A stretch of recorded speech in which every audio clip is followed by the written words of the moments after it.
वतन महबूब और मरेंगे, ऐ वतन तेरे लिए दिल दिया है, जान भी दे।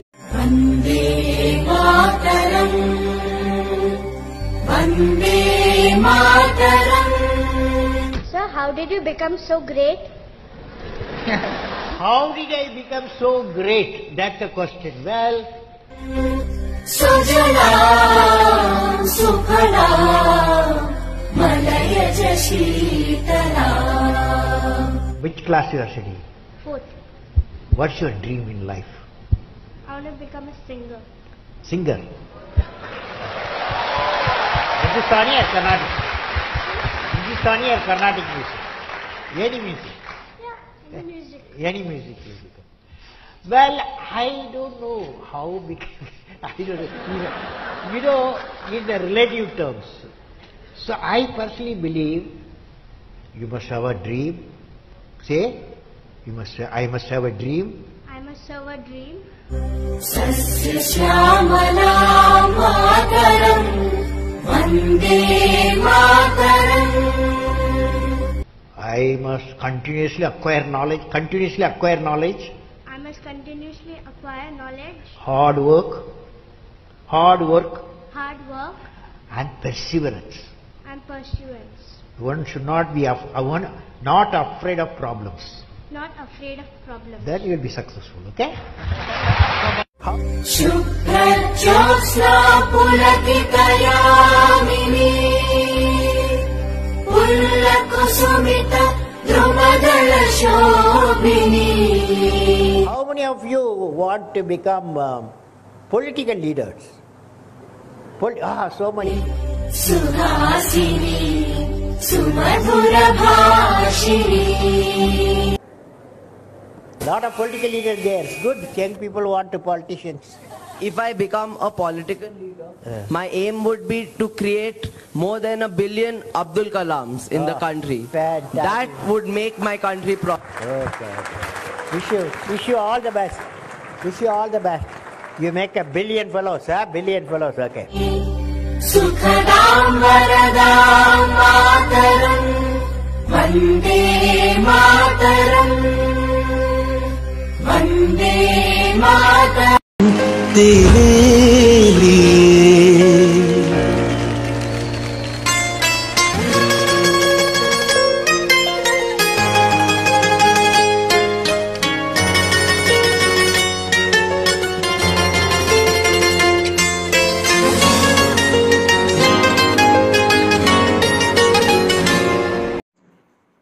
नमस्कार। आज NYU न्यूज के मंच से हम भारत के 11वें राष्ट्रपति APJ अब्दुल कलाम जी के विषय में बात करेंगे।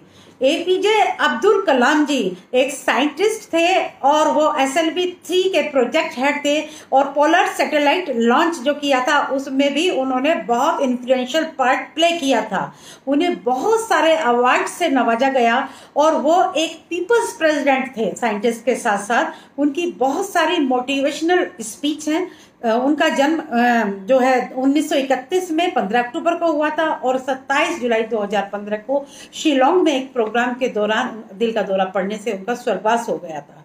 उन्हीं पर चर्चा करने के लिए आज NYU न्यूज के मंच पर मैंने बहुत सारे बुद्धिजीवी लोगों को उनको सच्ची श्रद्धांजलि देने के लिए इकट्ठा किया है। मेरे साथ प्रोफेसर अखलाक आहन जी जुड़ रहे हैं JNU से, जिन्हें बहुत सारे president award, Urdu academy award, Qazi Abdul Wadood award Afghanistan और उज्बेकिस्तान से बहुत सारे अवार्ड मिल चुके हैं। मेरे साथ अशरफ जमाल जुड़ रहे हैं जो एक समाज सेवी हैं और बच्चों से रिलेटेड बहुत सारी समाज सेवा करते हैं, डॉक्टर अशरफ जमाल हैं। और मेरे साथ संजय स्वामी जी जो पॉलिटिकल साइंस के प्रवक्ता हैं दिल्ली के अंदर और चरित्र निर्माण और पर्यावरण पर काम करते हैं। इनको इंदिरा गांधी पुरस्कार भी मिल चुका है। मेरे साथ एक मीडिया कर्मी जुड़ रहे हैं जो former head of program DD पर थे और डॉक्यूमेंट एंड फिल्म मेकर हैं श्रीकांत सक्सेना जी। और मेरे साथ मैडम अनुपमा सिंह जुड़ रही हैं जो PGT इंग्लिश हैं और बच्चों के बारे में जो है काम करती हैं। आप सभी मेहमानों का NYU न्यूज के मंच पर बहुत बहुत स्वागत है। नमस्कार जी, सभी को नमस्कार। आज मैं बात करना चाहूंगी भारत के 11वें राष्ट्रपति श्री अब्दुल कलाम जी के बारे में। उनको श्रद्धांजलि देने के लिए आज हम सभी लोग इकट्ठा हुए हैं। जैसा कि हम सभी लोग जानते हैं कि उनका जन्म 15 अक्टूबर 1931 को हुआ था और उनका स्वर्गवास शिलोंग में एक भाषण के दौरान 27 जुलाई 2015 को हुआ था। उनके जीवन पर, उनके चरित्र पर रोशनी डालने के लिए प्रोफेसर साहब मैं सबसे पहले आपको आमंत्रित करती हूँ। जी प्रोफेसर साहब अखलाक जी, जी जी बताएं, कुछ रोशनी डालें उनके चरित्र पर, उनके जीवन पर।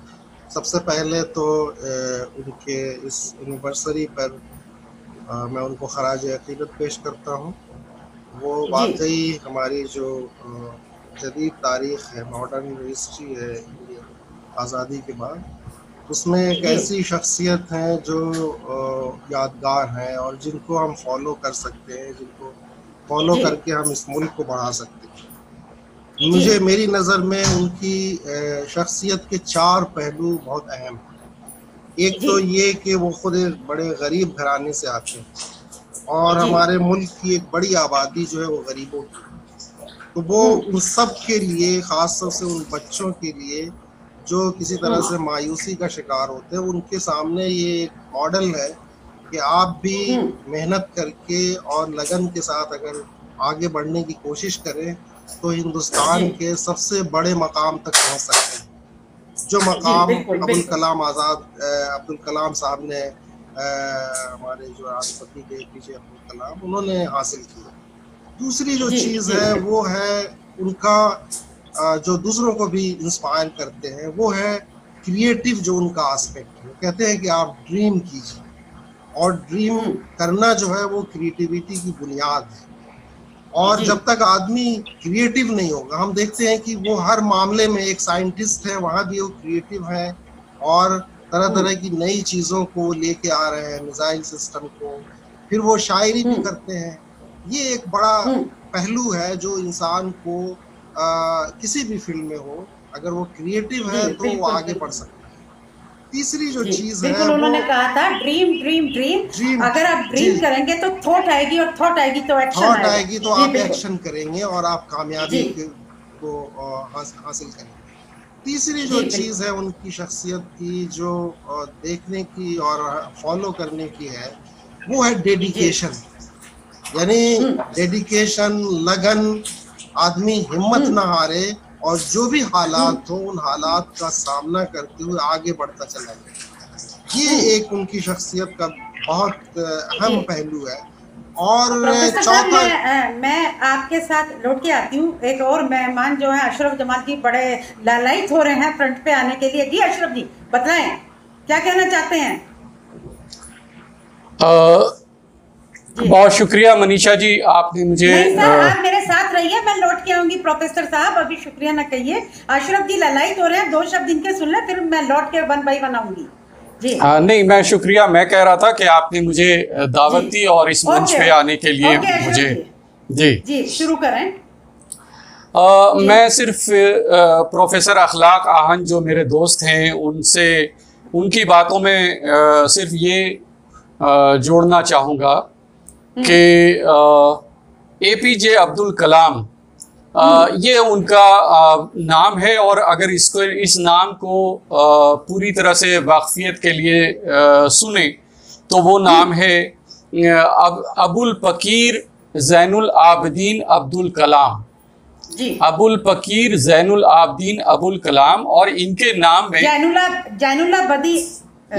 आबदीन अबुल पकीर ज़ैनुल आबदीन अब्दुल कलाम, ये इनका पूरा नाम है। और इस नाम के साथ कहीं भी आज़ाद लफ्ज नहीं जुड़ा हुआ है, क्योंकि अक्सर लोग अब मौलाना अबुल कलाम आज़ाद के आज़ाद शब्द को इसके साथ, इनके साथ भी जोड़ देते हैं। बिल्कुल बिल्कुल गलतफहमी हो जाती है।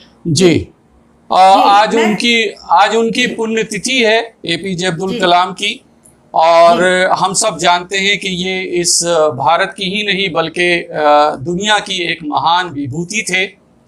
और आपकी शख्सियत का 2 पहलू प्रोफेसर आहन चार पहलू बता रहे थे, लेकिन मैं दो नुमाया पहलू आपके सामने रखना चाहता हूं। एक वो अबुल कलाम जिसे हम मिसाइल मैन के तौर पे जानते हैं जी, और 2002 में जी, और 2002 में जब आप राष्ट्रपति बनते हैं भारत के, तब आप जो है सियासी पार्टियों के द्वारा आपको चुना गया था, लेकिन आपने कभी भी सियासत में अपना कोई रोल नहीं निभाया, बल्कि आप एक दार्शनिक, एक स्कॉलरिक टीचर के रूप में उभर करके सामने आते हैं और लोगों को वो बातें बताते हैं जिससे पूरा बदलाव आ जाता है, समाज के सोचने का ढंग बदलता है, और खास करके स्टूडेंट तबका इनसे बहुत मुतासिर होता है। जब आपने ये कहा था से 2007 तक राष्ट्रपति रहे, और जो पक्षपात है कास्ट का और रिलीजन का, उससे बहुत ऊपर उठकर स्ट्रॉन्ग लीडर, और हर व्यक्ति ने उनको प्यार दिया, प्यार किया, चाहा, सराहा। मैं संजय स्वामी जी आपके पास आना चाहूंगी, क्या जोड़ना चाहेंगे? जी बिल्कुल, मैं अपने दोनों साथी जो हमारे हैं प्रोफेसर हमारे जवाहरलाल नेहरू विश्वविद्यालय का इखलाक अहमद जी और अशरफ जमाल जी, इनकी बात को ही आगे बढ़ाऊंगा जी। एक पहलू, मैं शिक्षक हूँ और मेरा विद्यार्थियों से पिछले 30-25 सालों से संबंध है जी। तो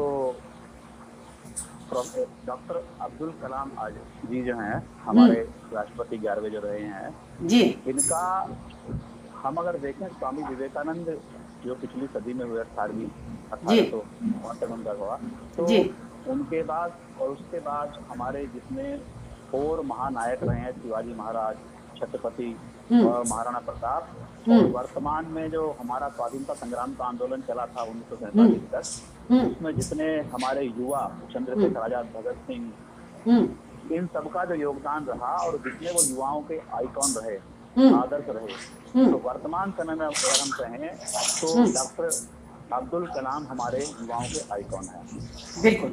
और चाहे स्कूल के विद्यार्थी हों, चाहे कॉलेज के विद्यार्थी हों, या कुछ आप तो क्योंकि चरित्र निर्माण करते हैं, तो अब्दुल कलाम जी का लोगों के चरित्र पर बड़ा गहरा प्रभाव है। उन्होंने कहा था एक बार, मुझे उनकी कोटेशन याद आ रही है, जब आपको पहली विजय मिले तो रेस्ट ना करें, क्योंकि अगर दूसरी विजय नहीं मिली तो पहली विजय भी लक कहलाएगी, आपकी मेहनत नहीं कहलाएगी। उनकी बहुत इंपॉर्टेंट कोट है, ये मेरे दिमाग में अक्सर रहती है कि पहली विजय का जश्न ना मनाएं जी। मैं श्रीकांत सक्सेना जी मीडिया से हैं मेरे साथ, और फिल्म मेकर भी हैं, और काफी एक्टिव रोल समाज में रहा है। श्रीकांत सक्सेना जी कैसे श्रद्धांजलि देना चाहेंगे जी? बहुत शुक्रिया मनीषा जी, और बहुत अच्छी बातें हमारे दोस्त प्रोफेसर अखलाक खान साहब ने कही, अशरफ जी ने भी, और ये जो साथी हैं आपने भी बहुत अच्छी बातें बताई जी। मैं सिर्फ ये जोड़ना चाहूँगा कि वो एक ऐसे व्यक्ति थे जिनकी सर्व स्वीकार्यता थी। उनको ना तो किसी मजहब से या धर्म से जोड़ा जा सकता है, बल्कि विशुद्ध भारतीयता की अगर कोई पहचान है तो वो उस तरह के वो एक शख्सियत थे। दूसरी चीज ये है कि आइकॉन कई मामलों में है। बुनियादी तौर पे वो क्योंकि एक वैज्ञानिक थे, तो चीजों को जानने के लिए बड़ी क्यूरियोसिटी उनके अंदर रहती थी, वो नई नई बातों को जानना चाहते थे। उन्होंने मेटाफिजिक्स का बड़ा अच्छा अध्ययन किया था। भारत में श्री अरविंदो को बड़ा मुश्किल फिलोसोफर माना जाता है। उनको उन्होंने पूरा जबरदस्त उनका अध्ययन था उनके बारे में। और इसका मतलब ये नहीं है कि उन्होंने कुरान शरीफ या दूसरी चीजों का नहीं किया। मेरा मतलब यह है कि इतने एकोमोडेटिंग थे, सभी विचारों को पढ़ते थे, बहुत अध्ययनशील व्यक्ति थे, और ज्यादा से ज्यादा जानने की कोशिश किया करते थे। तो बहुत उनका जो स्टडी रूम था वो बहुत बड़ा था। अनुपमा जी मेरे साथ हैं सर, मैं आपके पास लौट के आती हूँ। अनुपमा जी इंग्लिश की टीचर हैं, मैडम कुछ श्रद्धांजलि देना चाहेंगी डॉक्टर साहब को? जी बिल्कुल, वो डॉक्टर साहब नहीं, वो एक ऐसे भारतीय थे जिसके सामने ना हम हिंदू ना हम मुसलमान, सिर्फ हम भारतीय रह गए। और उन्होंने अपने लाइफ के 2 रिश्ते एक ऐसे निभाए हैं जिनको कि देख के हम भी आने वाले टाइम में यही सोचेंगे कि हमें भी भगवान यही चीजें बनाने की दे। उन्होंने अपनी पढ़ाई के लिए, बहुत गरीब परिवार से थे, अपनी पढ़ाई के लिए अपनी बहन के जेवर गिरवी रख के उन्होंने अपनी पढ़ाई शुरू की जी। और पढ़ाई करने के बाद में उनका पहला मतलब कर्तव्य ये बन गया था उनका कि मैं अपनी बहन के जेवर उनको वापस करवा दूं। और बचपन में जब वो अपने गुरु से पढ़ते थे तो गुरु का एक था कि जब जो नहा के आएगा वो उसी को फ्री पढ़ाते थे। वो एक साल में 5 बच्चों को फ्री पढ़ाया करते थे। तो उस के लिए वो हमेशा रोज नहा के जाते थे और फ्री पढ़ते थे, बिकॉज गरीब परिवार के थे। ये एक बहुत बड़ी बात है, बहुत बड़ी बात है। मैं बिल्कुल मैं डॉक्टर अखलाक आपके पास आना चाहूंगी, प्रोफेसर साहब जी। मैडम लौट के आती हूँ आपके पास। जैसा कि वो प्रोजेक्ट डायरेक्टर थे SLV-3 में, जो सैटेलाइट लॉन्च व्हीकल था। उसके बाद वो और भी साइंटिस्ट थे, सभी हम सभी लोग जानते हैं, लेकिन इतने धरातल पे थी कि एक बार वो रामेश्वरम गए और वहां पे जब उनका स्वागत हुआ तो सबसे पहले स्वागत उन्होंने अपने मोची से करवाया। इतने डाउन टू अर्थ थे, चरित्र उनका अगर देखा जाए। डॉक्टर अखलाक कुछ और ऐड करना चाहेंगे? मैं एक बात जो और अर्ज करना चाहता हूँ वो ये कि, और इसका भी जिक्र आया, तमाम पहलुओं का भी बड़े खूबसूरत अंदाज से अशरफ साहब ने और दूसरे हजरात ने पेश किया। एक जो चीज़ उनकी जो शख्सियत की है और जो हमारी पूरे हिंदुस्तानी तहजीब की भी खूबी है, वो है जिसको हम कहते हैं, और हम उस पर काम भी कर रहे हैं, कि जो हमारा इंडियन नॉलेज ट्रेडिशन है, जो हजारों साल और सैकड़ों साल से चला आ रहा है, जिसकी धारा, उसका उन्हें बड़ा लिहाज था। जैसे हमारे यहाँ ये है कि एक मौलवी अगर है तो पुराने जमाने, प्री ब्रिटिश पीरियड, वो संस्कृत का भी ज्ञानी होता है और जो सनातन ट्रेडिशन है उसको भी पढ़ता है। उसी तरह से एक पंडित है, वो अरबिक और कुरानिक स्टडीज का भी माहिर है। मैं 2 मिसालें देना चाहूँगा। जैसे मुल्ला बदायूनी है, वो एक बड़े कंजर्वेटिव मुसलमान है, लेकिन वो पहले आदमी है जिन्होंने रामायण और महाभारत का ट्रांसलेशन किया। उसी तरह से चंद्रभान ब्राह्मण है, वो बड़े उसी तरह से एक सनातनी है, लेकिन वो कुरानिक स्टडीज के उतने ही माहिर हैं। उनकी किताबें तमाम मदारिस में पढ़ाई जाती थी। हमारे जो अबुल कलाम आज़ाद साहब थे, वो इस खूबी को, हमारी इस परंपरा को बड़ी खूबी से समझते थे और हम उनके यहाँ देखते हैं कि वो इन तमाम परंपराओं को साथ लेके चल रहे हैं और बढ़ रहे हैं और उसका मुताला कर रहे हैं। तो ये हमारी जो मिली जुली संस्कृति और तहजीब है कि तमाम धाराओं को साथ लेके और सबका रिस्पेक्ट, सबके लिए सम्मान का जज्बा, ये अब्दुल कलाम साहब की, एपीजे साहब की बड़ी खूबी रही है। और दूसरी जो चीज़ मैंने अर्ज किया, और जैसे एक शेर है कि उन्हीं कलियों को हक है लज्जते लुत्फ़े बहारा का, जो कलियां इब्तिदाए उम्र से कांटों में पलती हैं। तो अबुल कलाम साहब की ये खूबी रही कि वो तमाम परेशानियों और हर्डल्स का मुकाबला करते हुए आगे बढ़ते रहे, और ये तमाम बच्चों, नौजवानों और वो तमाम लोग जो किसी तरह की इस किस्म के हर्डल का सामना करते हैं, उनके लिए वो इंस्पायरेशन। श्रीकांत जी, आपके पास आना चाहूंगी। वो प्रेसिडेंट थे, पीपल्स प्रेसिडेंट कहलाए, भारत रत्न, पद्म विभूषण, पद्म भूषण, रामानुजन पुरस्कार, हूवर पुरस्कार, वीर सावरकर अवार्ड, पता नहीं कितने हजारों उनको पुरस्कार मिले। साइंटिस्ट थे। कुछ और ऐड करना चाहेंगे? मोटिवेशनल स्पीच काफी प्लेटफॉर्म्स पर दी हैं, ऐड करना चाहेंगे उनकी पर्सनैलिटी में कुछ? जी श्रीकांत सक्सेना जी। हेलो हेलो, शायद मेरा उनसे कनेक्शन टूट गया है। अशरफ जी, आप ऐड करेंगे कुछ? मैं गालिब का एक शेर अर्ज करता हूँ। वो एपीजे अब्दुल कलाम की पूरी पर्सनैलिटी को, जो मेरे दिल की गहराइयों में जो उनकी कदर व मंजिलत है, उसको वो डिपिक्ट करता है कि सब कहाँ कुछ लालो गुल में नुमाया हो गई, सब कहाँ कुछ लालो गुल में नुमाया हो गई, खाक में क्या सूरतें होंगी जो पिन्हा हो गई। खाक में क्या सूरतें होंगी जो पिन्हा हो गई। एपीजे अब्दुल कलाम एक ऐसी शख्सियत थे, एक ऐसा अजीमुशान इंसान था जो एक तरफ साइंटिस्ट था और एक तरफ विजनरी था। एक तरफ साइंस का वो अलमबरदार था जो हिंदुस्तान को मिसाइल दे रहा था, लॉन्चिंग व्हीकल दे रहा था, और दूसरी तरफ हिंदुस्तान की आवाम को, हिंदुस्तान के बच्चों को एक विजन दे रहा था कि तुम वो ख्वाब जो तुम सोते हुए देखते हो दरअसल वो ख्वाब नहीं है, बल्कि ख्वाब वो है जो तुमको सोने ना दे। ख्वाब वो है जो तुमको सोने ना दे। ऐसा ख्वाब देखने की तरफ जो बच्चों को और स्टूडेंट्स तबके को एपीजे अब्दुल कलाम ने लालायित किया, वो एक ऐसा अज़ीमुश्शान काम कर गए हैं, एक ऐसी बात छोड़ गए हैं अपने पीछे, एक ऐसी रिवायत छोड़ गए हैं पीछे जिसका दोबारा मिलना बहुत मुश्किल है।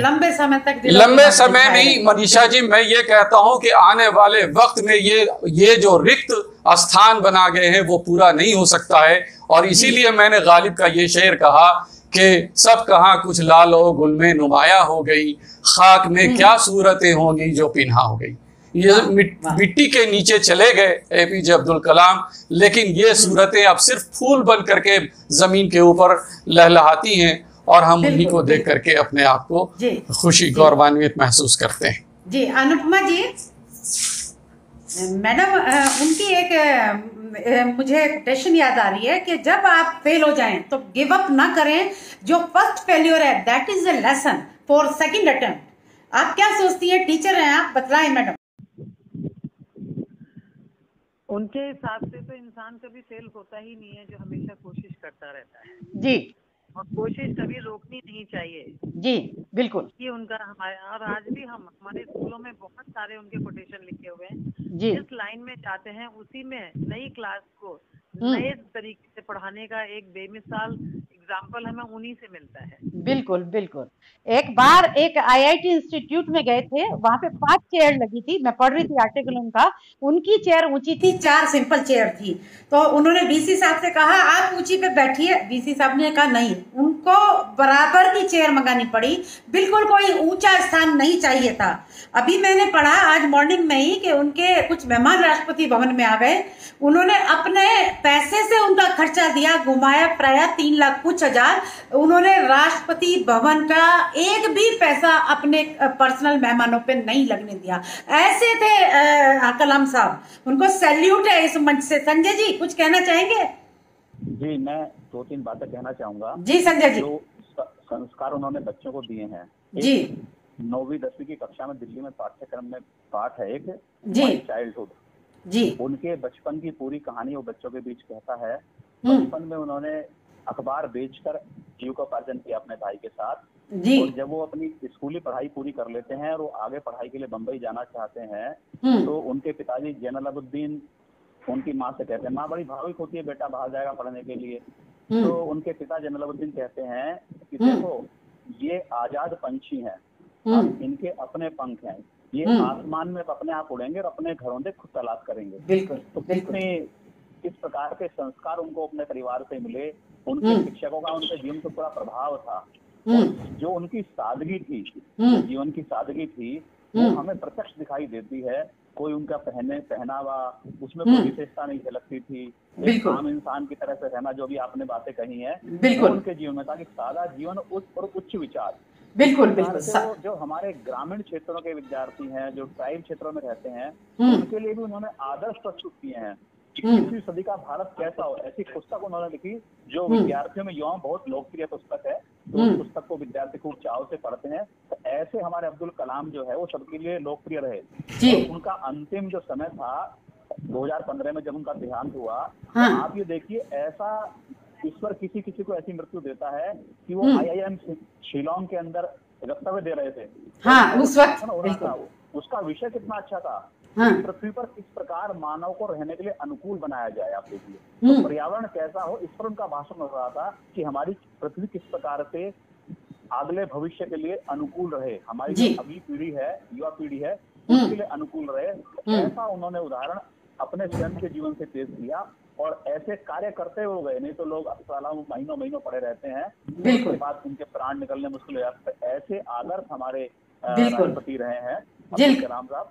बिल्कुल, तो इसलिए भारत सरकार ने उनके नाम पर एक अवार्ड भी स्टार्ट किया है, जो पिछले साल जो 2019 में के सिवन जो इसरो के चेयरमैन थे उनको दिया गया है। उनके पास 7 ऑनररी डॉक्टर की डिग्री थी। और कोई कुछ कहना चाहेगा अब्दुल कलाम जी के बारे में? जी बताएं। एपीजे अब्दुल कलाम साहब हिंदुस्तान के राष्ट्रपति बने थे 2002 में जी, और 2005 में पाकिस्तान के राष्ट्रपति तत्कालीन राष्ट्रपति परवेज मुशर्रफ हिंदुस्तान आए थे और उनके जहन में एक खास मिशन था कि वो यहाँ के हर एक प्लेटफॉर्म से तकरीबन तमाम फोरम से कश्मीर का मुद्दा उठाना चाहते थे। अब कोई राष्ट्रीय अध्यक्ष जब हमारे यहाँ आता है तो एक प्रोटोकॉल है कि उसका भारत के राष्ट्रपति से उसकी मुलाकात होती है और मुलाकात कराई जाती है और वहाँ डिनर होता है। जाहिर है कि प्रेसिडेंट एपीजे अब्दुल कलाम को भी राष्ट्रपति परवेज मुशर्रफ से मिलना था और यहाँ बड़ी इसके पीछे एक चिंता थी कि परवेज मुशर्रफ थोड़ा सा चालाक टाइप के इंसान है और वहाँ पे कश्मीर का मुद्दा अगर वो उठा गए तो एपीजे अब्दुल कलाम साहब जो है वो बड़े सरल और मृदुल भाषी और बहुत सीधे साधे इंसान है, कहीं ऐसी बात ना हो जाए कि कुछ गलत मैसेज वहां से चला आवे। और आपके पीए नायर साहब ने आपको जाकर के पूरा ब्रीफ किया कि परवेज मुशर्रफ किस मिशन से आए हैं और क्या ये बातें करना इनके उसमें है, विषय में है। एपीजे अब्दुल कलाम ने उनसे कहा कि आप इत्मीनान रखिए, मैं इनको हैंडल कर लूंगा। और जैसे ही परवेज मुशर्रफ से आपकी मुलाकात होती है, आप उसके थोड़ी देर बाद उनसे ये कहते हैं कि मुशर्रफ साहब, क्या ऐसा नहीं है कि हिंदुस्तान और पाकिस्तान के ग्रामीण इलाके की जो ज़िंदगी है वो एक जैसी है और दोनों जगह पे एक ही किस्म के मसाइल हैं, एक ही किस्म के प्रॉब्लम्स हैं? मुशर्रफ साहब ने कहा हाँ हैं। तो कहा कि फिर ऐसा क्यों नहीं किया जाए कि हम एक ऐसा निज़ाम क्रिएट करें कि हिंदुस्तान और पाकिस्तान के जो ग्रामीण प्रॉब्लम हैं, जो आम इंसान के प्रॉब्लम हैं, उसको हम एड्रेस कर सकें। और आपको मनीषा जी मैं बताऊं कि एपीजे अब्दुल कलाम ने परवेज मुशर्रफ को अपने पास 35 मिनट बैठा करके लेक्चर दिया और एक स्कूल के स्टूडेंट की तरह परवेज मुशर्रफ उनकी बातों को सुनते रह गए और कश्मीर का मुद्दा वो बिल्कुल सिरे से भूल गए और वहां से तारीफ करते हुए निकले कि भाई मैंने तो आज तक एपीजे अब्दुल कलाम जैसा कोई टीचर नहीं देखा। जी जी, ये थे शब्द और समय कम पड़ रहे हैं। वो ऐसे चरित्र थे, ऐसे इंसान थे कि जितना उनको सैल्यूट करें, जितना उनकी चर्चा करें, जितना उनके बारे में सोचे बात करें, कम पड़ जाती है। उनको तो सैल्यूट है। इस मंच से आप सभी मेहमानों के साथ आपका धन्यवाद है आने के लिए कि उनको याद किया आज उनकी पुण्यतिथि पर। और उनको मैं इस मंच के माध्यम से आप सबकी भावनाओं के साथ अपनी भावनाएं ऐड करते हुए सैल्यूट करती हूँ अब्दुल कलाम जी को। बहुत बहुत धन्यवाद आप सभी का आने के लिए और फिर मिलते रहेंगे ऐसी श्रद्धांजलि और ऐसी ही चर्चाओं पे इसी मंच पर। धन्यवाद एवरीवन। जय हिंद, जय भारत। Thank you.